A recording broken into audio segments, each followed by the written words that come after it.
Ambassador John Bolton, former US National Security Advisor, who thinks the US must stay on and finish the job. Ambassador Bolton, welcome back to Uncensored. Glad to be with you. What does finish the job mean? Because most experts that I've talked to, whatever their view about whether this should have started or not, they agree that if the end game goal, which President Trump has now sort of tried to reinforce and ring fence, of stopping Iran developing a nuclear weapon is still the goal, then that has to mean that the enriched uranium is either destroyed or handed over, and that the only way, if the Iranians resist that, of getting the enriched uranium is to have a ground invasion. Otherwise, there's no way of getting it. So what does finish the job to you mean? Well, let's start with Trump. I don't know what his objectives are, and they've been unclear from the beginning. I know what my objective is and has been for 20 years, and that is there is no route to peace and security in the Middle East in any lasting basis until the regime in Tehran is removed. And that includes dealing with the nuclear program. Now, I thought that might have been Trump's objective at the beginning of the attacks. I don't think it is today. I think today he desperately wants to get out. But over the long term, even if the nuclear issue is the center of attention for Trump, and that's understandable, there's simply no secure, guaranteed way to accomplish the objective that he says he wants until you get a regime in Tehran that flatly disavows any nuclear intentions and does what Muammar Gaddafi's regime in Libya did in 2003, 2004, and allow, in that case, U.S. and U.K. Nuclear experts to come in and pack up the Libyan nuclear program and take it to Oak Ridge, Tennessee, where it resides today. That's how you deal with it with certainty. Right. So what you're talking about, this job finishing, can only come if there's a change of regime and they agree to hand over the enriched uranium or destroy it. Is that how you see it?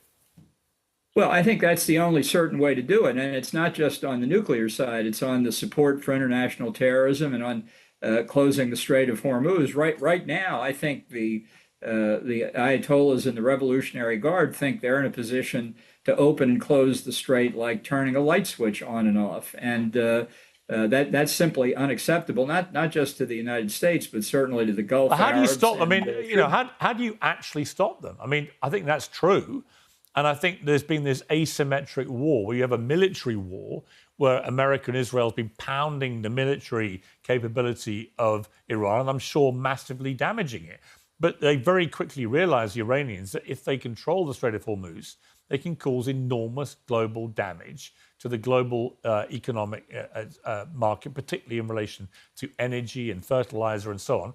And they've been whacking their neighboring Gulf states in a way that's been very damaging to their business models going forward. So if you're Iran and you think that the United States wants to get rid of the regime and decapitate your nuclear ambition as well, where's the incentive to do any deal that takes away your leverage now that you've realized you've got this tremendous leverage? I wouldn't do a deal with the regime in Tehran. I don't trust them. And I don't think that simply doing a deal provides the kind of security you need. Well, let me make the predicate point, which I think is important. The regime didn't wake up 4 or 5 weeks ago and say, amazing, why don't we close the Strait of Hormuz? Nobody's ever thought of that before. Everybody knows, everybody who looks at a map knows that the Gulf itself, not just the Strait of Hormuz, is easily disrupted. In the U.S. Navy, they refer to sailing in the Arabian Gulf or Persian Gulf, you can take your pick, as like sailing in a bathtub. They don't like being in there.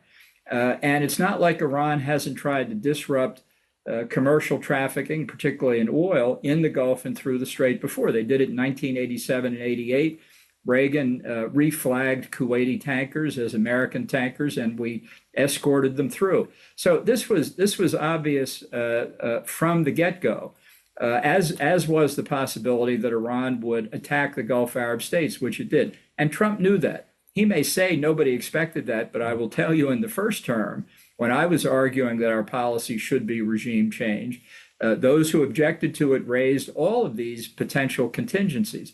So the fact that this is a problem now is more due to Trump either not paying attention to what his advisors were telling them or thinking he could somehow fake his way through it without taking this into account. That's one of the problems with the way Trump has gone about this whole operation. Okay, so you don't want to do a deal with the regime. I mean, do you think a ground invasion is the only way that you could get to where you want to get to? And if not, No. Okay. So let's rule that off the table as well. I'm still struggling to see how you get what you want as an end game. Well, if you look at the situation inside Iran, I think the regime is, before the attacks, was at its weakest point since it took power in 1979.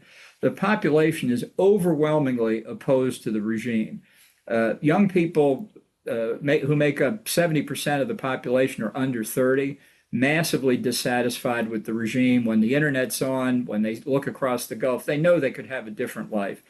Ever since the murder of the young Kurdish woman, Mahsa Amini, over 3 years ago, almost 50% of the population, i.e. the women, are dissatisfied. They've told the Ayatollahs, you do not speak the word of God when it comes to our dress code. It's not just about the dress code. It's a fundamental attack on the legitimacy of the Ayatollah system.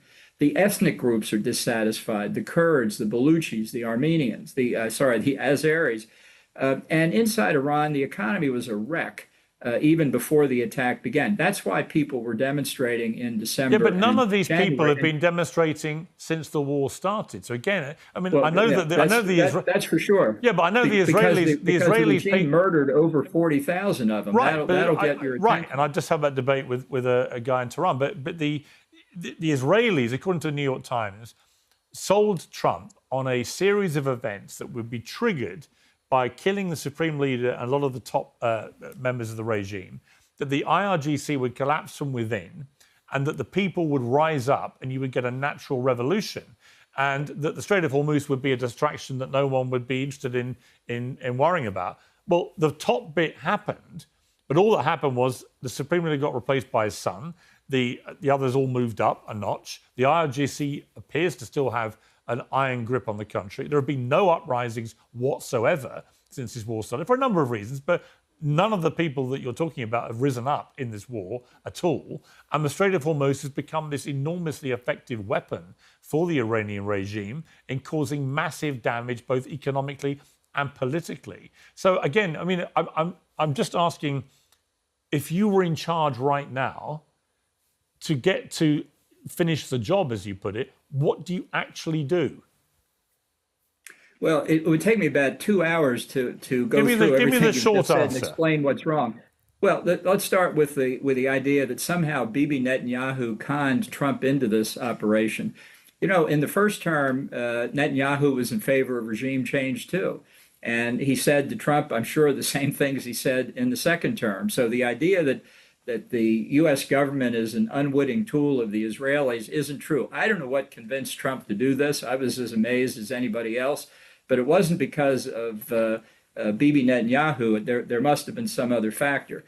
And indeed, Trump didn't do a lot of necessary preliminary work before the attacks began. It's not a question of the people going out into the streets willy-nilly so they can be machine gunned by the besieged militia again. It's a question of preparation. The widespread opposition needs resources. It needs telecommunications capabilities. It needs money. It needs weapons, all of which we could have been supplying, but do not. Okay, but we are. Look, I've got to wrap this up, but we are where we are. And again, if you were the president of the United States right now and you say we've got to finish the job, what do you do? I would do two things. One, I would clear the Strait of Hormuz militarily, which I thought Trump had started about 48 hours ago until he paused it in typical Trump fashion. And I would massively ramp up support for opponents of the regime inside, including the ethnic groups, many of which are already armed and organized. I think that kind of internal pressure combined with maintaining the economic pressure of the blockade against Iranian exports and opening up the rest of the Gulf so that its oil could come out into international markets and bring the prices down globally. I think would be very powerful. It's not all I would do, but those are the two things I'd start with. Okay, Ambassador Bolton, always good to have you on Uncensored. Thank you very much. Thank you.